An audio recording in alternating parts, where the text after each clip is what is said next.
Sacramento, as more cases of sexual harassment in the capital come to light, intensifying concerns over how such allegations are handled, the state Senate on Sunday night announced an extraordinary change in protocol. It will no longer police itself. The Senate Rules Committee will stop handling complaints of sexual harassment, including pending cases, effective immediately, its members said. Instead, the committee, together with the Senate Democratic Women's Caucus, will hire an outside legal team to conduct investigations and recommend discipline. This process will be designed to protect the privacy of victims and whistleblowers, transparency for the public, and adequate due process for all parties involved, said a statement released by the committee. While, at the discretion of victims and whistleblowers, names and details might be redacted, the general findings will be made public. Over the weekend, Senate President Pro Tem Kevin De Leon moved out of a Sacramento apartment he shared with Senator Tony Mendoza on Saturday, the same day the Sacramento Bee story published a story in which a former female intern publicly accused Mendoza of inappropriate behavior toward her when she was 19. Mendoza had faced accusations last week that he repeatedly invited another young female intern home with him earlier this year, allegations De Leon has said he knew nothing about, despite his position as the leader of the Senate and chairman of the Senate's Rules Committee, which received the complaint.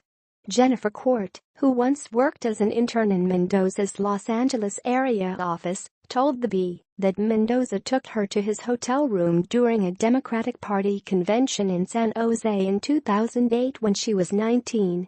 Mendoza, who was then 38 and a member of the assembly, picked her up from the airport, drove her to his hotel, and had drinks with her from the hotel minibar, she said. Court said Mendoza then asked her personal questions about her ex-boyfriends and her taste in men. She said that she believed Mendoza implied he wanted to have sex with her. She avoided him and left the convention as soon as possible, she said. Then and now, I feel like I was very trapped, she told the newspaper. A spokesperson for Mendoza, a Los Angeles area Democrat, told the Bee that Court's recounting of events was completely false. Court went public with her story after the Bee first reported other allegations against Mendoza. A lawyer for a fired Senate staffer told Capitol Public Radio on Friday that her client and two other Mendoza aides were terminated after reporting to Senate officials that Mendoza over the summer had repeatedly invited a 23-year-old intern in his office to visit him at night at the Sacramento apartment he shared with De Leon. He also once invited her to spend the night at his Yolo County resort hotel room, the lawyer said.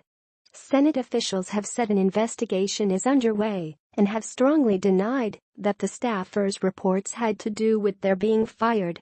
If I ever communicated or miscommunicated anything that made an employee feel uncomfortable, I apologize, Mendoza said in a statement to the Bay Area News Group on Thursday.